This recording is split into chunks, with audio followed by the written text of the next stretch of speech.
بسم اللہ الرحمن الرحیم الحمد للہ رب العالمین والعاقبۃ للمتقین والصلاۃ والسلام علی سید المرسلین نبینا محمد وعلی آلہ وصحبہ اجمعین ومن تبعہم بإحسان الی یوم الدین اما بعد۔ آج کا جو ہمارا درس ہے کہ گناہ کی جو سزا ہے وہ گناہ ہی کو پیدا کرتا ہے، یعنی ایک گناہ جو ہے وہ دوسرے گناہ کو جنم دیتے ہیں۔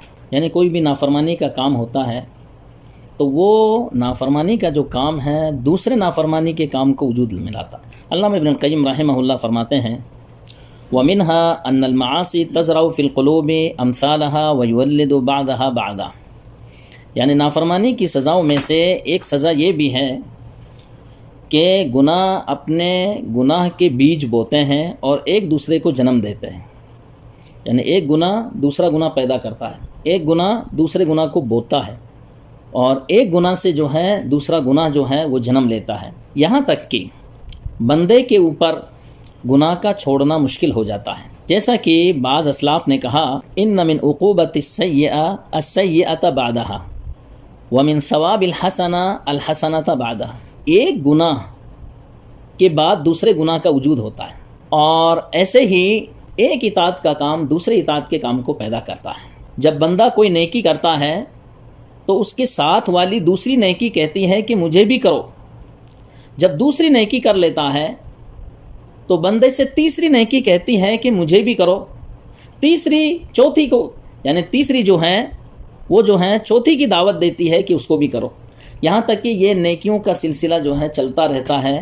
ایک نیکی کی بنا پر دوسری نیکی پیدا ہوتی ہے، اور وہ نیکی جب ہم کر لیتے ہیں دوسری نیکی تو تیسری نیکی پیدا ہو جاتی ہے۔ اس طریقے سے زندگی بھر یہ ہمیشہ کا سلسلہ جاری رہتا ہے، یعنی نیکیوں کا۔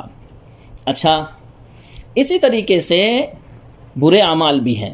علامہ ابن القیم رحمہ اللہ کیا فرماتے ہیں فالعبد اذا عمل حسنا قالت اخرى الى جانبها ها انا حسنا فعملني ايضا فاذا عملها قالت اخرى اعملني وثالثه ورابعه كذلك وهلم جرا فتضاعف الربح، کہ اس کی بنا پر جو ہے فائدے کے اندر بہت زیادہ اضافہ ہو جاتا ہے، وتزايدت الخيرات والحسنات، اور بھلائیاں اور نیکیاں جو ہیں بہت زیادہ بڑھ جاتی ہیں۔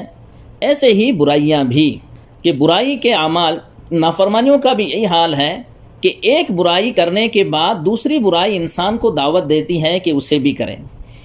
پھر کہتے ہیں حتی تصیر الطاعات والمعاصی حیات راسخہ و صفات لازمہ، یہاں تک کہ اطاعت یا نافرمانی انسان کی مضبوط کیفیت بن جاتی ہے، ہمیشہ کی طبیعت بن جاتی ہے، اور پختہ مہارت کی شکل اختیار کر لیتی ہے۔ دھیرے دھیرے دھیرے دھیرے یا تو اطاعت کے اندر ماہر بن جاتا ہے یا نافرمانی کے اندر ماہر بن جاتا ہے۔ اگر دیندار آدمی اطاعت سے غافل ہو جائے، اس کا نفس پریشان ہو جاتا ہے، اور زمین میں اپنی تمام کشادگیوں کے باوجود اس کے لیے تنگی ہو جاتی ہے، وہ اپنی جان پر ایسے ہی خطرہ محسوس کرتا ہے جیسے مچھلی پانی سے نکال دی جائے، یہاں تک کہ وہ اطاعت کی طرف واپس لوٹ آئے۔ اسی طرح اس کی روح کو سکون ملتا ہے، یعنی جب وہ اطاعت کی طرف واپس لوٹ آتا ہے تو اسی وقت اس کی روح کو سکون ملتا ہے اور اس کی آنکھوں کو ٹھنڈک ملتی ہے۔ سبحان اللہ بھائیوں، کتنی اہم بات کہی علامہ ابن القیم رحمہ اللہ نے۔ ایک دیندار آدمی، ایک اطاعت گزار آدمی، ایک پکا نمازی انسان، جب اس سے اطاعت چھوٹ جاتی ہے، نمازیں چھوٹ جاتی ہے، دین کا کام چھوٹ جاتا ہے، تو وہ ایسے ہی اپنے آپ کو محسوس کرتا ہے، اپنی طبیعت کے اندر، اپنے نفس کے اندر اتنی دقت محسوس کرتا ہے جیسے کسی مچھلی کو پانی سے باہر نکال دیں۔ تو جب مچھلی کو پانی سے باہر نکال دیا جاتا ہے تو مچھلی جو ہے اپنی زندگی پر خطرہ محسوس کرتی ہے، کیسے تڑپتی ہے۔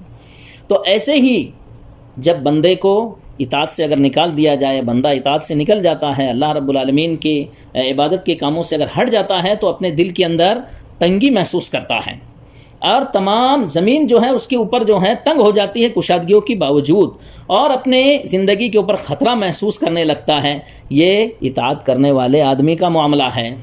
اسی طرح اگر کوئی مجرم گناہ کو چھوڑ کر اطاعت کی طرف پلٹے تو اس کا بھی نفس پریشان ہو جاتا ہے، یعنی گنہگار انسان، بے نمازی بددین انسان جو ہے گناہ کو چھوڑ کے نماز کی طرف آیا، دین کی طرف آیا، اللہ رب العالمین کی اطاعت کی طرف آیا، تو اس کا بھی یہی حال ہے۔ جیسے مومن آدمی جو ہے اطاعت کو چھوڑ کے پریشان رہتا ہے، ایسے ہی برا آدمی اگر کوئی اپنی برائی کو چھوڑتا ہے اور دین کی طرف آتا ہے تو اس کا بھی یہی حال ہوتا ہے کہ اس کا نفس پریشان ہو جاتا ہے، سینہ تنگ ہو جاتا ہے، اور اس کے تمام راستے پیچیدہ ہو کر الجھ جاتے ہیں، یہاں تک کہ وہ برائی کے اندر واپس لوٹ جائے۔ اس کے اندر جو ہے بھائیوں ہمارے لیے نصیحت ہے کہ مثال کے طور پر کوئی آدمی پہلے جو ہے دیندار نہیں تھا، اب وہ دیندار بن رہا ہے، اس کے سامنے جو پیچیدگیاں آتی ہیں، جو پریشانیاں آتی ہیں، اس کو چاہیے کہ پریشانی کو برداشت کریں، صبر سے کام لے، اور اپنے نفس کو جو ہے اس کا عادی بنائے، یہاں تک کہ جس طریقے سے ایک مومن بندے کو اب اللہ رب العالمین کی اطاعت سے سکون ملتا ہے، اس کو راحت ملتی ہے، اس کا دل مطمئن ہوتا ہے، ایسے ہی اس کا بھی دل مطمئن ہو جائے گا بعد میں جب وہ اس کے اوپر جمع رہے گا، صبر سے کام لے گا، برداشت کرے گا مصیبتوں کو، آنے والی مصیبتوں کو جو ہے برداشت کرے گا، اطاعت کے راستے میں جو بھی مصیبتیں آتی ہیں تو اس کا بھی وہی حال ہو جائے گا جو دیندار انسان کا ہوتا ہے۔ علامہ ابن القیم رحمہ اللہ فرماتے ہیں بڑی اہم بات ہے اور سننے کے لائق ہے، وَلَا يَزَالُ الْعَبْدُ يُعَانِ الطَّاعَةَ وَيَأْلِفُهَا وَيُحِبُّهَا وَيُؤْثِرُهَا حَتَّى يُرْسِلُ اللَّهُ سُبْحَانَهُ وَتَعَالَى بِرَحْمَتِهِ عَلَيْهِ الْمَلَائِكَةَ تَؤُزُّهُ إِلَيْهَا عَزَّةً وَتُحَرِّضُهُ عَلَيْهَا وَتُزْعِجُهُ مِنْ فِرَاشِهِ وَمَجْلِسِهِ إِلَيْهَا۔ بندہ برابر اللہ کی اطاعت کی تکلیفیں جھیلتا رہتا ہے۔ غور سے سنیں گے بھائیوں، بڑی اہم بات ہے ہماری زندگی کے لیے۔ کہہ رہے ہیں کہ بندہ برابر اللہ کی اطاعت کی تکلیف جھیلتا رہتا ہے، اس سے مانوس و پسند کرتا ہے، اس کا عادی بنتا ہے، اللہ کی اطاعت کا، بھلائیوں کے کام کا، نیکی کے کام کا عادی بنتا ہے، اور نیکیوں کے کام سے محبت کرتا ہے، اور اسے دوسرے کاموں پر ترجیح دیتا ہے۔ مثال کے طور پر اذان ہو گئی اور ہمارا کام بھی ہے، تو کام کو چھوڑ کر کے پہلے اللہ کی عبادت کی طرف جاتا ہے، گویا کہ اس نے اللہ کی عبادت کو ترجیح دی اس کام کے اوپر۔ اور بھائیوں یاد رکھو، اگر ہم اللہ کی عبادت کو ہر معاملے کے اندر ترجیح دیں گے تبھی ہم کامیاب ہو سکتے ہیں، ورنہ شیطان، نفس امارہ اور گمراہی سیدھے راستے سے ہٹا سکتی ہے۔ بہرحال کیا کہہ رہے ہیں کہ اسے دوسرے کاموں پر ترجیح دی اللہ کی اطاعت کو، یہاں تک کہ اللہ تعالیٰ اپنی رحمت سے اس پر فرشتوں کو بھیجتا ہے جو ہر وقت اسے اللہ کی اطاعت پر اکساتے ہیں اور اسے نیکی کا شوق دلاتے ہیں، اس پر ابھارتے ہیں، اور اسے اپنے بستروں اور بیٹھنے کی جگہ سے عبادت کے لیے اٹھنے پر تنگ اور پریشان کر دیتے ہیں۔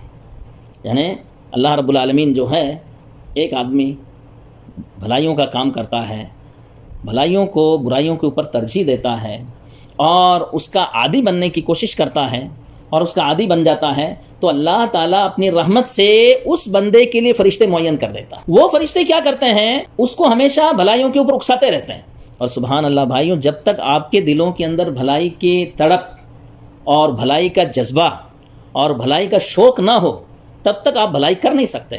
اور یہ شوق اور جذبہ اور تڑپ کہاں سے پیدا ہوگی معلوم ہے آپ کو؟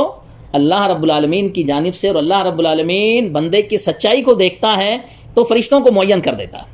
وہ فرشتے کیا کرتے ہیں؟ اللہ کی اطاعت پر اکساتے رہتے ہیں، اسے نیکی کا شوق دلاتے ہیں اور اس پر ابھارتے ہیں، اپنے بستروں بیٹھنے کی جگہ سے عبادت کے لیے اٹھنے پر تنگ اور پریشان کر دیتے ہیں۔ آپ دیکھتے ہیں کہ نہیں دیکھتے ہیں؟ اذان ہوتے ہی، فجر کی اذان ہونے کے بعد جو لوگ پکے نمازی ہیں اور دیندار ہیں، اذان ہونے کے بعد جو ہیں ان کو بستر اچھا نہیں لگتا ہے۔ اذان ہونے کے بعد وہ کوشش کرتے ہیں کہ فوراً جا کر کے ہم نماز ادا کر کے آئیں۔ یہ جو تڑپ ہے نا بھائیوں، یہ کس بنا پر آئی ہے؟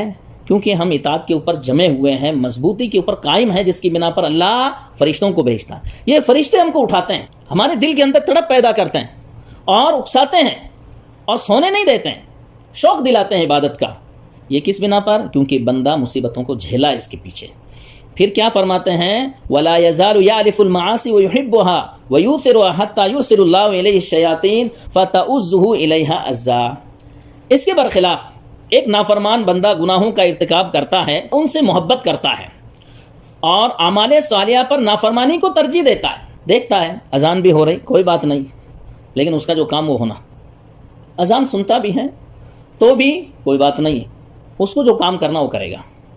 یعنی گویا کہ اللہ رب العالمین کی اطاعت کا جو کام ہے اس پر دوسرے کاموں کو ترجیح دیتا ہے، دنیاوی کاموں کو۔ وَأَمَّا مَنْ طَغَىٰ وَآثَرَ الْحَيَاةَ الدُّنْيَا فَإِنَّ الْجَحِيمَ هِيَ الْمَأْوَىٰ۔ تو اس کا نتیجہ کیا ہوا بھائیوں؟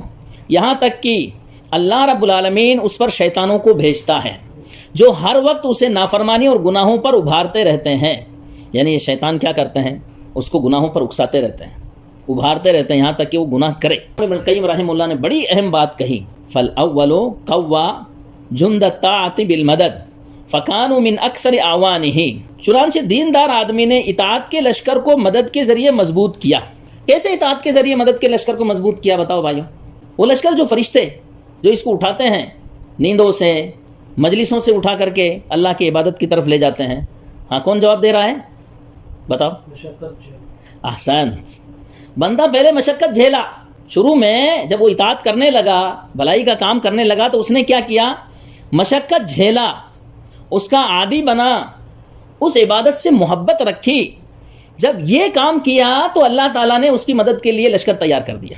تو علامہ ابن القیم رحمہ اللہ یہی کہہ رہے ہیں، فالاول قوّا جند الطاعۃ بالمدد فکانوا من اکبر اعوانہ، چنانچہ دیندار آدمی نے اطاعت کے لشکر کو مدد کے ذریعے مضبوط کیا، جس کی بنا پر یہ فرشتوں کا لشکر اس کے لیے سب سے بڑا مددگار ثابت ہو گیا۔ یعنی سوتا بھی ہے تو بھی فرشتے اٹھا دیتے ہیں، اٹھو نماز کا ٹائم ہو گیا۔ وہ دیکھتے ویکھتے نہیں، نہ احساس ہوتا ہے، لیکن دل کے اندر تڑپ پیدا کر دیتے ہیں، یا اٹھا دیتے ہیں لیکن بندے کو احساس نہیں ہوتا کہ مجھے کس نے اٹھایا۔ تو یہ کس بنا پر؟ کیونکہ اس بندے نے اطاعت کے لشکر کو مضبوط کیا، مصیبتیں جھیل کر کے، پریشانیاں اٹھا کر کے، اور اطاعت سے محبت کر کے، تو اللہ رب العالمین نے اس کی مدد کے لیے فرشتوں کو بھیج دیا۔ پھر کیا کہہ رہے ہیں؟ وَهَذَا قَوَّا جُنْدَ الْمَعْصِيَةِ بِالْمَدَدْ فَكَانُوا أَعْوَانًا عَلَيْهِ، کہ نافرمان بندے نے نافرمانی کے لشکر کو مدد کے ذریعے مضبوط کیا۔ نافرمان نے نافرمانی کے لشکر کو کیسے مدد کے ذریعے مضبوط کیا؟ ہاں کون جواب دے رہا؟ نافرمانی کے ذریعے۔ احسن، یعنی نافرمانی کے ذریعے۔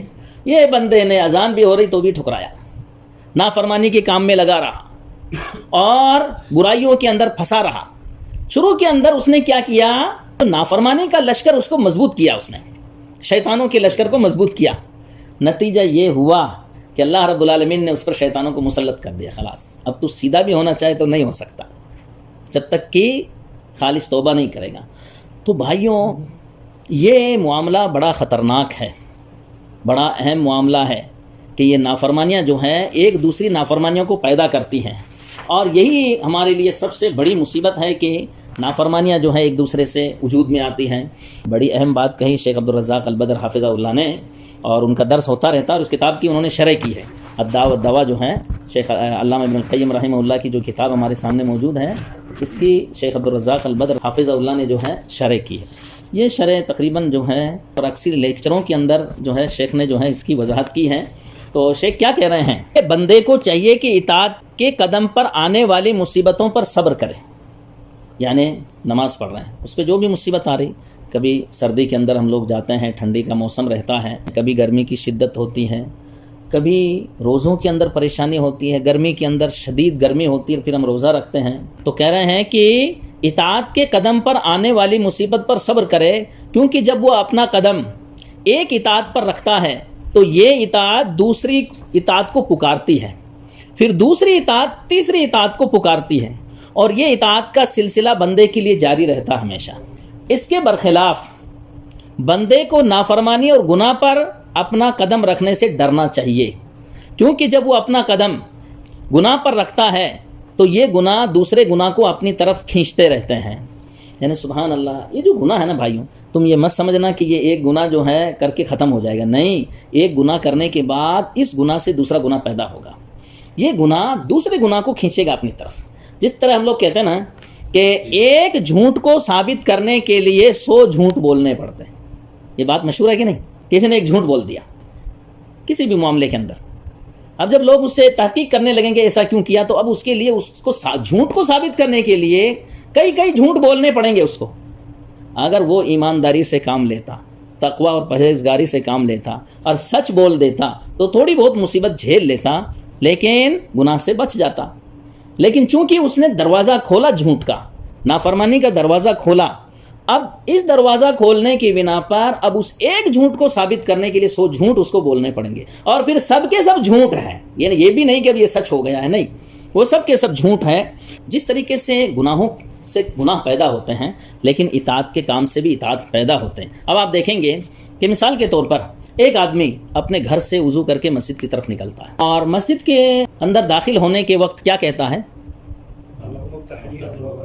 احسنت، اللہ مفتح لی ابواب رحمتک، اے اللہ میرے لیے اپنے رحمتوں کے دروازے کھول دیں۔ گویا کہ یہ اللہ کی رحمتوں کے دروازے جس میں وہ داخل ہو رہا ہے، اور یہ ایک عمل کر رہا ہے، نماز کے لیے جا رہا ہے، لیکن اس کے عوض میں ابھی ہم سنیں گے تقریباً 10 اعمال ایسے ہیں ایک عمل کے بدلے میں اس کا ثواب دیا جا رہا ہے۔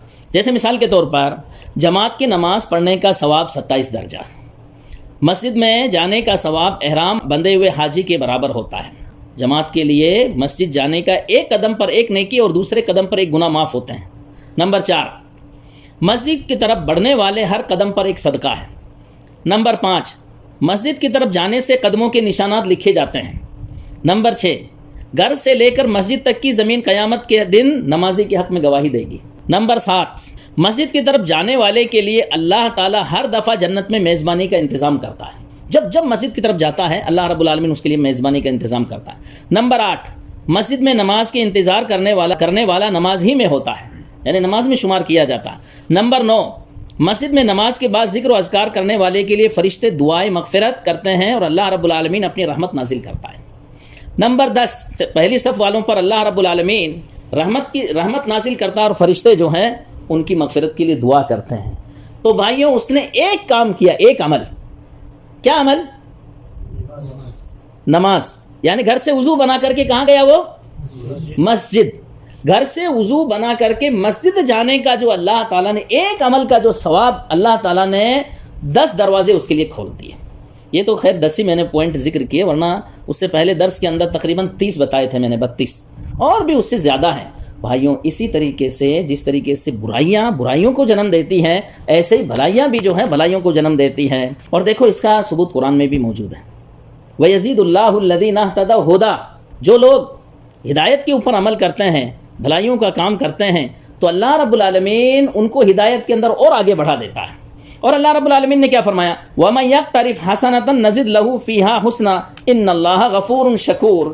اور جو شخص کوئی نیکی کا کام کرتا ہے تو ہم اس میں اپنی طرف سے ایک نیکی کا اضافہ کر دیتے ہیں، بے شک اللہ بڑا معاف کرنے والا اور نیک کاموں کا بڑا قدرداں ہے۔ شیخ عبد الرحمن بن ناصر السعدی رحمہ اللہ اس آیت کے تعلق سے بڑی اہم بات کر رہے ہیں۔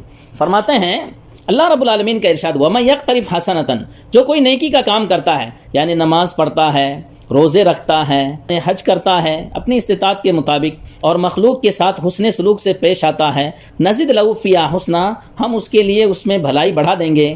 اللہ تعالیٰ اس کے سینے کو کھول دیتا ہے، یعنی یہ بندے نے بھلائی کا کام کیا، نماز پڑھا، روزہ رکھا، زکوٰۃ دیا، اپنی استطاعت کے مطابق حج بھی کیا، یہ کام بندے نے کیا۔ اب ان کاموں کا ثواب کیا ہے؟ شیخ عبد الرحمن بن ناصر السعدی رحمہ اللہ فرما رہے ہیں کہ اللہ تعالیٰ ان کاموں کے بدولت اس کے سینے کو کھول دیتا ہے، اس کے معاملوں کو آسان کر دیتا ہے، اور یہ نیکی کسی دوسرے نیک عمل کی توفیق کا ذریعہ بنتی ہے، جس کے ذریعے مومن کے اعمال صالحہ میں اضافہ ہوتا، اللہ تعالیٰ اور اس کی مخلوق کے نزدیک اس کا مرتبہ بلند ہو جاتا ہے، اور اسے دنیاوی اور اخروی دونوں ثواب ملتے ہیں۔ پھر فرماتے ہیں ان اللہ غفور شکور، بے شک اللہ تعالیٰ بخشنے والا اور بڑا قدرداں ہے، وہ توبہ کرنے پر تمام بڑے گناہوں کو بخش دیتا ہے، خواہ وہ کتنے ہی زیادہ کیوں نہ ہو۔ وہ تھوڑے سے عمل پر بہت زیادہ اجر و ثواب دیتا ہے اور اس عمل کی قدردانی کرتا ہے، پس وہ اپنی مغفرت کے ذریعے گناہوں کو بخش دیتا ہے اور عیبوں کو چھپاتا ہے، اور اپنی قدردانی کی بنا پر نیکیوں کو قبول کر کے ان میں کئی گنا اضافہ کر دیتا ہے۔ یہ اللہ رب العالمین کا جو ہے اصول ہے، اور اللہ رب العالمین کا قانون ہے کہ اللہ رب العالمین کوئی بھی بندہ تھوڑا سا عمل کرتا ہے اس پر بے شمار اجر و ثواب دیتا ہے۔ اللہ رب العالمین نے فرمایا من جاء بالحسنۃ فلہ عشر امثالها، جو ایک نیکی کا کام کرے گا اللہ اس کا 10 گنا زیادہ اجر ثواب دے گا۔ تو یہ اللہ رب العالمین کا اصول۔ اللہ تعالیٰ نے فرمایا للذین احسنوا الحسنى والزیادہ، کہ جن لوگوں نے اچھے اعمال کیے تو ان کے لیے جنت ہے اور اللہ رب العالمین کا دیدار بھی نصیب ہوگا۔ اللہ رب العالمین نے فرمایا هل جزاء الاحسان الا الاحسان، کہ احسان کا جو بدلہ ہے وہ احسان ہی ہے۔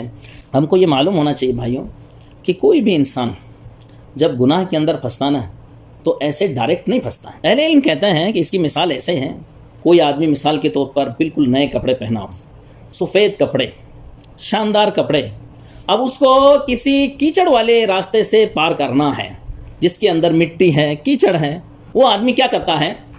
اپنے کپڑوں کو اٹھا کر کے جو سخت جگہ اس پر پیر رکھتا ہے، کہیں پتھر کے اوپر پیر رکھتا ہے، کہیں لکڑی کے اوپر پیر رکھتا ہے تاکہ جو ہے اس کے کپڑے خراب نہ ہو جائیں، اور وہ اس راستے کے اوپر چلتا رہتا ہے. اگر وہ جو ہے تھوڑا ہی سے چل کے اگر پار ہو گیا تو ٹھیک ہے، لیکن نہیں، وہ اس کے اوپر چلتا رہتا.